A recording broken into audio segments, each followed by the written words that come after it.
soit rendu à notre Seigneur. Vous savez, le mercredi, c'est un rendez-vous très sacré pour nous, la grande communauté Jardin de la Foi.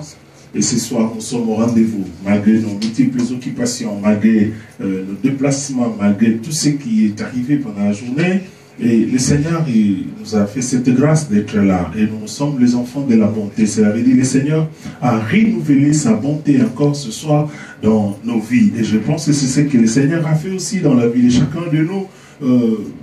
Toi qui as eu l'occasion de me suivre maintenant là. Frères et sœurs, ce soir, parce que la grâce est là. Parce que la grâce est là, parce que la main de Dieu est sur nous. Je pense aussi que le Seigneur a toujours une parole qu'il peut adresser à quelqu'un ce soir. J'aimerais bien que tu invites les autres, que tu essaies un peu d'appeler aussi les autres, afin que nous soyons ensemble, parce que le Seigneur a un miracle qui veut nous communiquer ce soir. J'aimerais bien que nous puissions prier, fermons nos yeux là où nous sommes. Seigneur, sois béni, Seigneur, ce soir.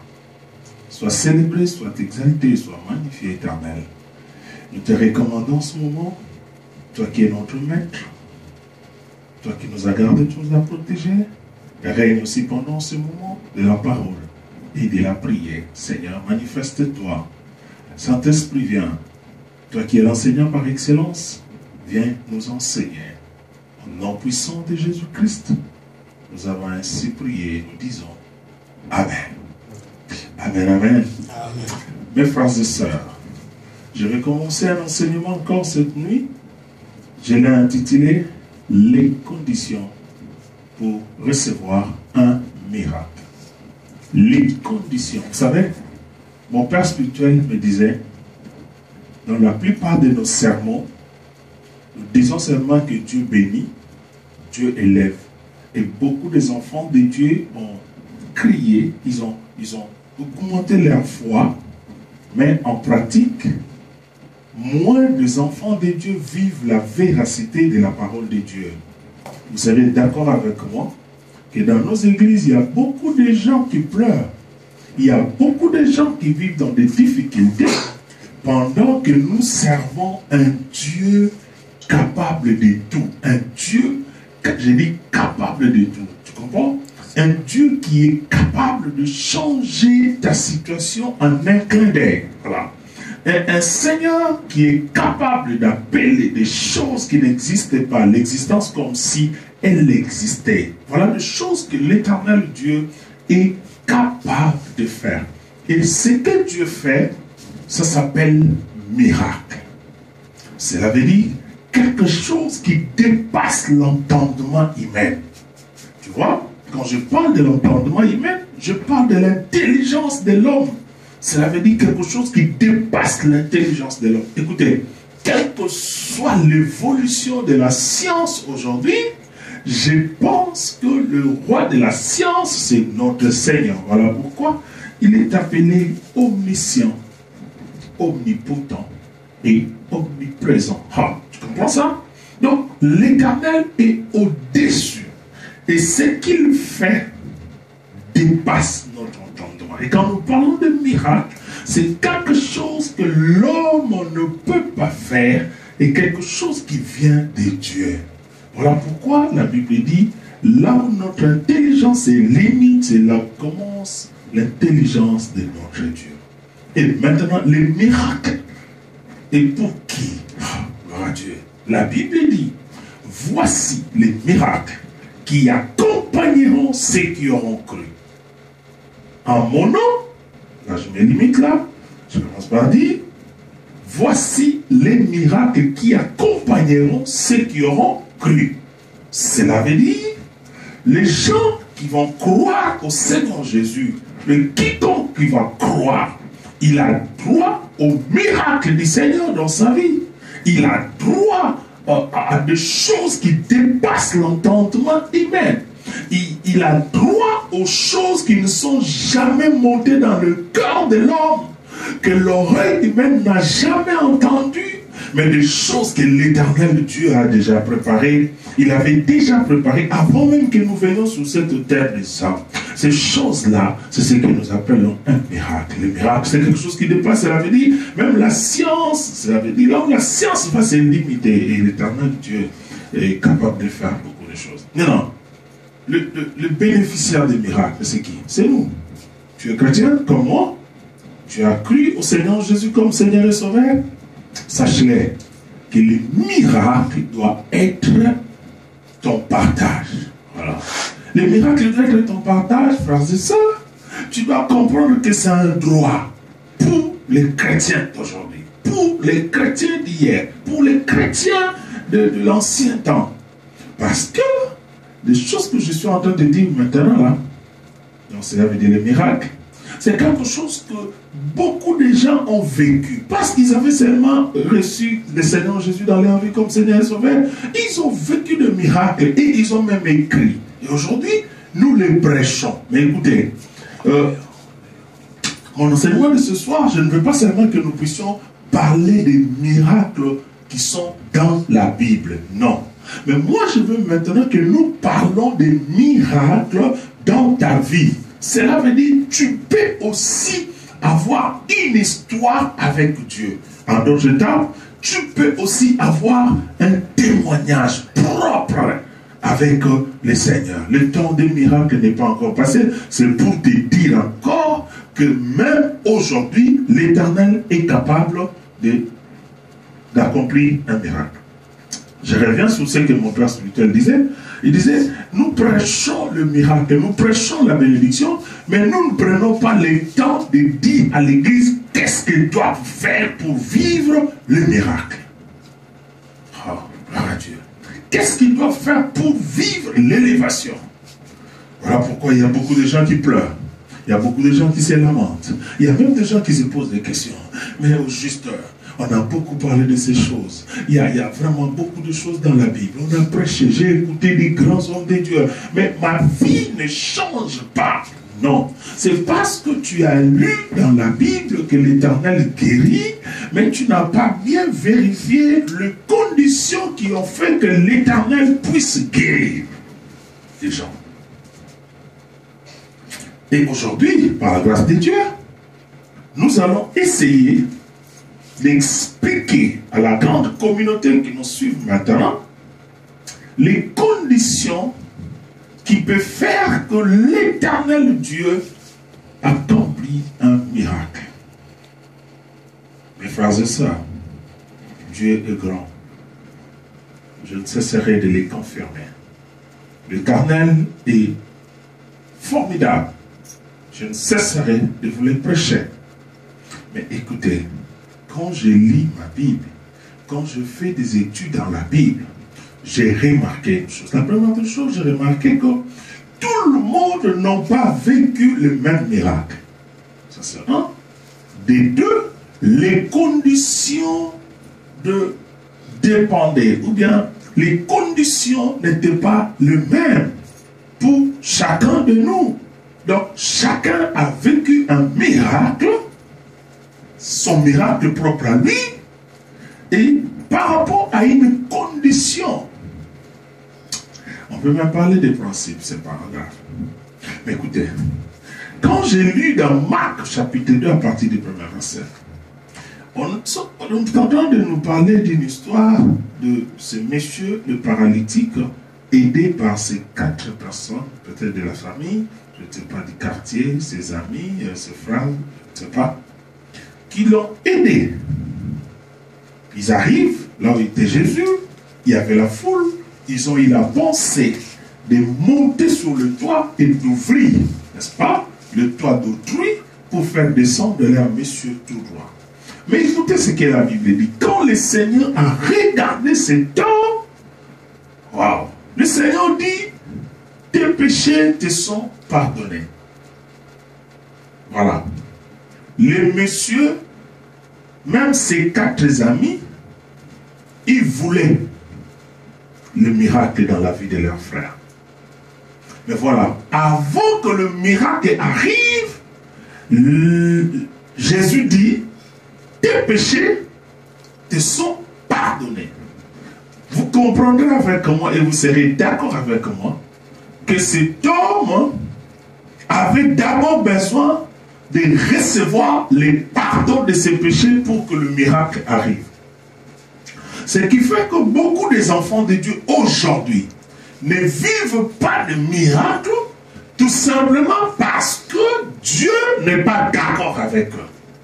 Dieu n'est pas d'accord avec toi, de par ton comportement, de par tes actions, de par ta marche, de par tes réactions. Cela veut dire que Dieu n'est pas d'accord avec toi. Et il y a le péché qui empêche la main de Dieu d'accomplir un miracle dans ta vie.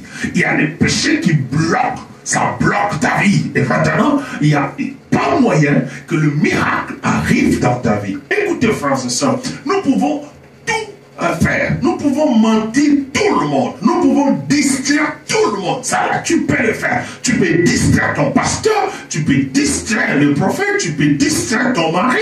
Mais Dieu, on ne le distrait pas.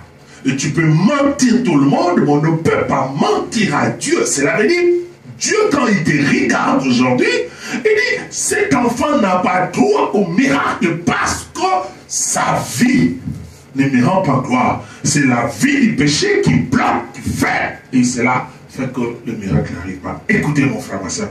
Si c'est le péché qui bloque ton miracle, l'offrande ne fera rien. Si c'est le péché qui bloque ton miracle, écoute, même l'onction de ton pasteur ne fera rien. Si c'est le péché qui bloque, écoute-moi, même quelles que soient les formules que les hommes de Dieu peuvent faire, cela ne va rien changer. Voilà, le Seigneur regarde ce temps. Donc, il y avait la volonté de ses amis, mais quand Christ a regardé, il dit non, ça là, c'est d'abord le péché. Il pardonne. Mon frère, ma soeur, si tu vis dans le péché, laisse-moi te dire, il ne faut même pas continuer à aller à Manguengue pour demander l'onction. Il ne faut même pas demander l'onction pour bien chanter. Mais je pense que tu dois prendre le temps dans la prière pour te débarrasser de ces péchés-là, parce que c'est ce qui peut bloquer un miracle dans ta vie. Ça peut bloquer un miracle, ça peut bloquer. Donc cet homme-là était paralytique, non parce que le sorcier le combattait, non parce qu'il avait des ennemis, non, c'était le péché. C'était le péché. Vous comprenez avec moi? Mes frères et sœurs, je pense, moi on m'a appris ceci. Si tu as un péché qui bloque ta vie, qui te dérange, mon frère, ma soeur, prends ça au sérieux. Prie, gêne pour ça, n'est-ce pas? Fuis même si ça te dérange, ça court derrière toi, fuis. Tu comprends? Si tu n'arrives pas, va voir un homme de Dieu, va voir un encadré, partage avec lui, il peut bien t'aider. Car on ne sait jamais. Peut-être c'est ces péchés-là qui bloquent le miracle dans ta vie. Je ne sais pas. Je ne sais pas sincèrement, je ne sais pas. Écoutez-moi très bien, mon frère, ma soeur. Tu comprends? Les péchés bloquent. Cela veut dire le pardon du péché, c'est une porte vers le miracle. C'est une condition. Vivre dans la sanctification, il y a le miracle. Deuxième condition. Quand je lis dans Luc chapitre 8, le verset 40, tu descends jusqu'au verset 55, là il y a deux histoires. Deux histoires. On nous parle de la femme qui avait la perte de sang. Tu comprends? Et puis, on nous parle de la fille de Jairus. Mais vous serez d'accord avec moi que c'est Jairus qui est venu vers Jésus. Il va dire à Jésus que ma fille est sérieusement malade. Jésus dit, allons-y. Mais dans leur parcours, pour arriver jusque chez Jairus, la Bible dit qu'il y a un événement qui se passe. Il y avait une femme qui était malade pendant 38 ans. Je ne sais pas. Toi, tu souffres pendant combien de temps? Il y a des gens qui sont malades pendant 12 ans, comme le monsieur de la piscine de Bethesda. Il y a des femmes qui souffrent de la stérilité pendant 4 ans, 5 ans, 10 ans dans leur mariage. Il y a des femmes qui n'arrivent pas à trouver un mari, hein, même pas un fiancé pendant des années. Il y a des gens qui n'arrivent pas à trouver du boulot. Il y a des gens, donc il y a des choses qui se passent. Il y a un temps où tu souffres, frère, c'est ça. Mais pour cette femme, c'était pendant combien? 12 ans. 12 ans de souffrance. Le monsieur de la piscine, 38 ans. Maintenant, cette femme qui souffrait, qui était malade, et cette maladie, c'était la perte de sang pendant 12 ans. Mais regarde comment l'histoire commence. La Bible dit, cette femme, dans son fort intérieur, il dit ceci. Cela veut dire, elle a déjà entendu parler de Jésus, je pense. Elle a déjà entendu parler des miracles que le Seigneur Jésus accomplissait. Oui, je pense aussi, parce que quelqu'un ne peut pas se lever comme ça, prendre de telles décisions. Non. Maintenant, elle s'est dit en elle-même, je suis malade, j'ai déjà beaucoup dépensé chez les médecins, mais je me lèverai. Je vais faire cet homme. Et quand je vais arriver, comme d'habitude, comme toi là, quand tu viens, tu veux qu'on prie pour toi, qu'on te pose la main, des fois qu'on te pose le pied. Hein? Non. Maintenant, elle s'est dit, moi, je vais seulement faire un effort. Cela veut dire, mon effort, c'est de camoufler et de toucher juste le bord de sa robe. Et puis, elle dit ceci, si je puis seulement toucher le bord de sa robe, je serai guéri. Ah, qui lui a prêché ça? Cela veut dire, elle croit que le Seigneur guérit, elle croit, regarde-moi très bien, elle croit que si elle peut seulement toucher, pas la jambe, pas les bras, même pas son corps, rien que le bord de sa robe, elle dit, je serai guéri. C'est comme cela. Elle va faufiler, bien aimé dans le Seigneur. Elle cherchait le bord de sa robe, de la robe de Jésus-Christ. Souviens-toi que tout le monde était en robe, même Pierre aussi était en robe, même Jean aussi était en robe. Mais il dit, si je puis seulement toucher le bord de sa robe, donc de celui-là, de Jésus, lui-là. Cela veut dire, cette femme avait la foi en elle. Elle avait la foi en elle pour dire, si je touche seulement, je serai guéri. Bien-aimé, la deuxième des conditions, il faut avoir la foi. La foi en Christ Jésus. Écoutez, il y a beaucoup de gens qui viennent à l'église, mais ils n'ont plus la foi. Ils n'ont pas la foi. Il y a des gens qui viennent à l'église, c'est devenu comme une formalité. Hein? Nous sommes habitués à aller les mercredis, nous sommes habitués à aller les vendredis, nous sommes habitués à être là les dimanches. C'est comme une formalité. Nous sommes habitués déjà à aller. Non, frère, c'est ça. Il ne faut pas venir à l'église comme cela. Il faut venir à l'église avec une détermination. Quelle détermination pour dire aujourd'hui, je dois voir. Aujourd'hui, je dois toucher. Et si tu te lèves avec cette foi et cette détermination, tu verras le Seigneur. Imagine-toi, est-ce qu'il n'y avait pas des gens qui étaient malades ce jour-là? Non, ils étaient là.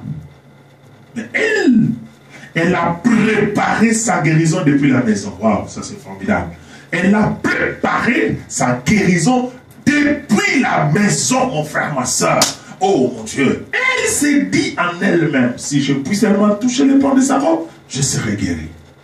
Formidable. J'ai dit formidable. Quelqu'un qui prépare sa guérison à la maison. Quand toi tu viens à l'église, est-ce que tu prépares ta guérison à la maison? Des fois tu es au marché, tu t'embrouilles, tu oublies, et puis il y a culte le soir. Donc un culte non préparé, voilà pourquoi il n'y a pas un miracle. Et c'est la preuve suffisante que tu n'as pas la foi. La foi, c'est la clé du coffre-fort de Dieu. La foi. La foi, c'est cette monnaie virtuelle qui peut nous aider à acheter dans le temps de Dieu. Acheter chez Dieu. Écoutez, la Bible dit, vous qui avez soif, venez acheter. Maintenant, la Bible ajoute, venez acheter sans argent.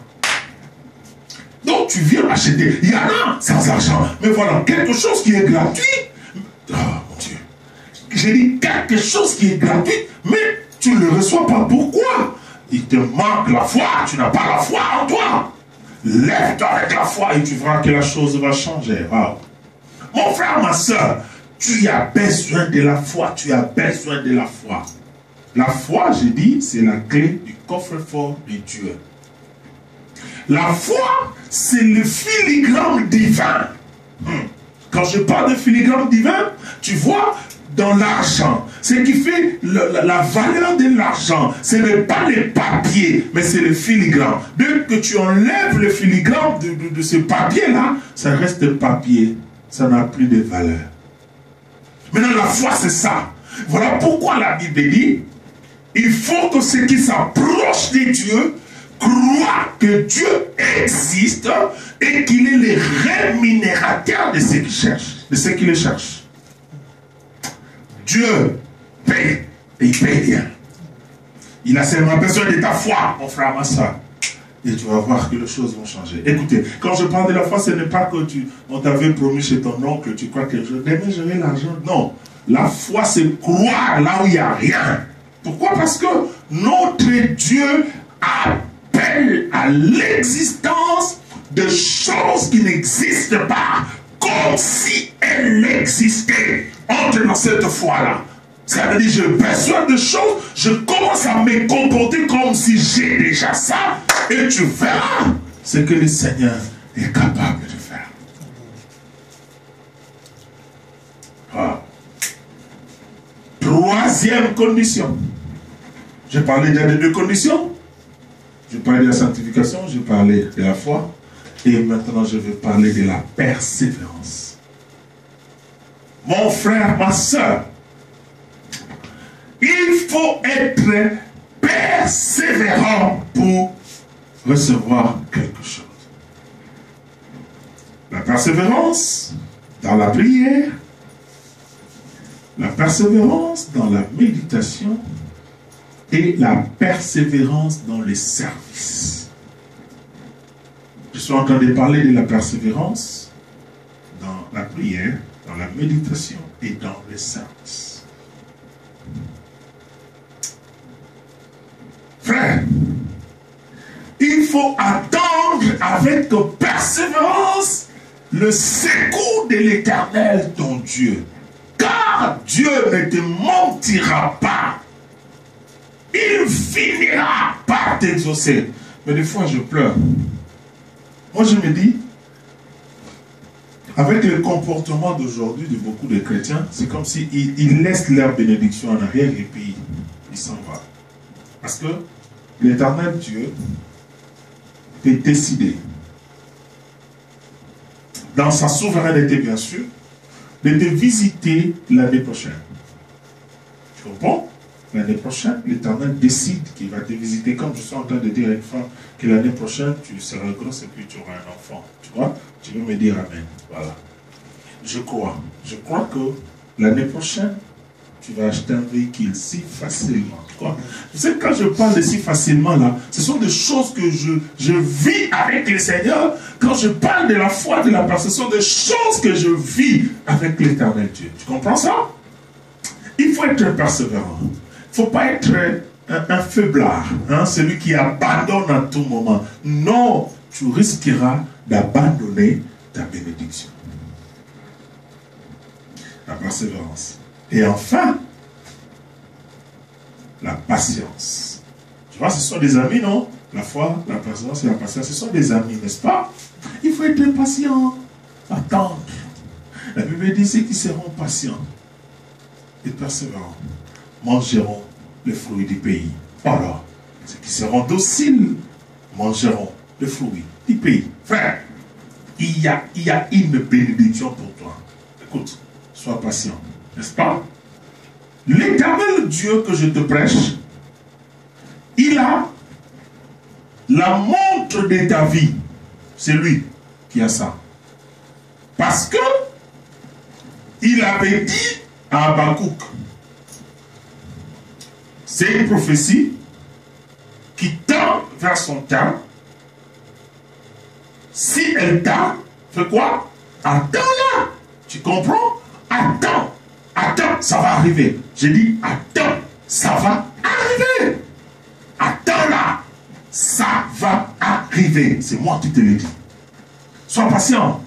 Tu seras étonné. Oh mon Dieu. Écoute, il y a des chrétiens, quand ils voient son frère être béni, il peut même tomber malade. Il peut tomber malade, dire Seigneur, moi je t'avais demandé pourquoi tu ne m'as pas donné, tu as donné à l'autre. Il y a même des frères et sœurs qui sont aujourd'hui en Europe. Tu te souviens comment tu pleurais, comment tu te posais toutes des questions. Des fois tu te disais ça ne va plus marcher. Non, attends. C'est une prophétie qui tend vers son terme. Si elle tarde, attends-la. Pourquoi? Parce qu'elle s'accomplira. À coup sûr, ça va s'accomplir. Et elle ne mentira pas. Elle va arriver. Ça arrivera. Tu comprends? Ça viendra. Et puis ça va arriver. L'Éternel te fera du bien. Sois patient. Sois persévérant. Sois un homme de foi et marche dans la sanctification. 4 conditions. Et je pense que la semaine prochaine, nous allons ajouter d'autres conditions. N'est-ce pas que tu es béni? Ferme les yeux. Ferme les yeux. Ensemble, nous allons prier. Nous allons prier. Alléluia. Ferme les yeux là où tu es. Toi qui as la grâce de me suivre cette nuit, ferme les yeux. Parce qu'il y a quelque chose qui va arriver. Ferme les yeux. N'aie pas peur. Ce n'est pas la musique qui fait la chose, mais c'est le Saint-Esprit. Et l'esprit de la parole que tu as écoutée, wow, ça va faire quelque chose, mon Dieu. Alléluia. Ferme les yeux. Wow. Est-ce qu'on peut dire merci au Seigneur? Parce qu'il nous a parlé ce soir. Élevons nos voix. Dis-le merci. Ça va t'aider à te concentrer encore très bien. Père, je viens te dire un grand merci cette nuit. Je viens te célébrer, t'exalter, te magnifier parce que tu es bon. Je viens te glorifier parce que tu es fidèle. Merci parce que tu nous as parlé ce soir, cette nuit, Seigneur. Tu nous as parlé des conditions pour vivre un miracle, Seigneur. Les conditions, c'est la sanctification, la foi, la persévérance et la patience. Voilà. Seigneur, merci. Parce que tu es fidèle et je crois. Parce que tu as envoyé cet enseignement. Cela veut dire la grâce du miracle est là. Et parce que nous allons commencer aujourd'hui, je pense que tu as commencé aussi le processus de miracle dans la vie de tes enfants. Reçois l'honneur. Je sais comment tu fonctionnes avec nous, Éternel. Je sais comment. Parce que tu es le Dieu de l'alliance. Seigneur, merci pour cette alliance que tu as faite avec nous au travers le Seigneur Jésus. Oui. Et tu as dit dans cette alliance que les miracles accompagneront ceux qui auront cru en ton nom. Ils chasseront les démons. Ils guériront les malades. Oh. Père, sois béni pour ta parole encore. Ce soir, sois béni pour ton alliance, Éternel. Gloire te soit rendue, Jésus. Sois calme, je veux prier.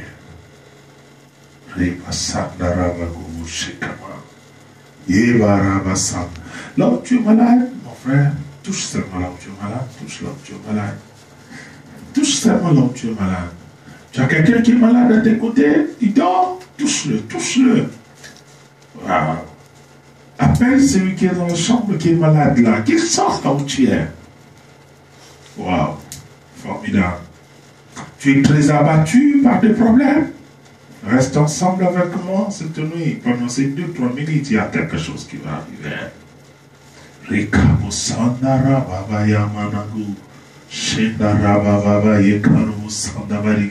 Père éternel, je te prie cette nuit d'accomplir de miracles dans la vie de tes enfants. Là où il y avait les péchés, quand ils prieront, que leurs péchés leur soient pardonnés, qu'un miracle entre, Seigneur. Là où tu trouveras la foi, Seigneur, accomplis un miracle. Il y a tes enfants qui persévèrent, qui sont patients. Visite-le cette nuit, qu'un miracle soit possible dans les vies. Allez recevoir un miracle. Toi qui étais malade, sois touché, guéri maintenant. Toi qui avais des problèmes, que la solution de Christ soit ton partage dans le nom puissant de Jésus-Christ. Et je menace toute œuvre de l'ennemi dans la vie de chacun de nous. Au nom de Jésus-Christ. Père, je prie aussi pour cette nuit. Accepte que tes enfants se reposent dans le calme, dans la tranquillité. Accepte, Seigneur, que cette nuit soit très paisible, Seigneur. Au nom de Jésus-Christ. Que la gloire te revienne. Je dis que la gloire te revienne. Au nom de Jésus-Christ, nous avons ainsi prié et nous disons Amen. Amen. À la technique, on fait signe, il faut chuter, il faut chuter, il faut chuter. Comprenez, nous sommes sur Internet. C'est comme ça. Que Dieu nous bénisse, mes frères et sœurs. Et je pense que nous allons encore nous retrouver vendredi dans notre prière, n'est-ce pas? Nous serons là ensemble. Nous allons prier sérieusement encore le vendredi. Je bénis toutes les familles qui sont en ligne avec nous. Que le Seigneur vous bénisse, même ceux qui viendront après par rapport à la fuseau horaire. Que le Seigneur vous bénisse. Mais permettez-moi très chaleureusement de bénir cet homme de Dieu qui était en ligne avec nous, le pasteur Jean Sens. Nous saluons. Que Dieu te bénisse, mon frère. Que Dieu bénisse aussi l'œuvre que tu es en train de faire. Et que Dieu se souvienne de toi.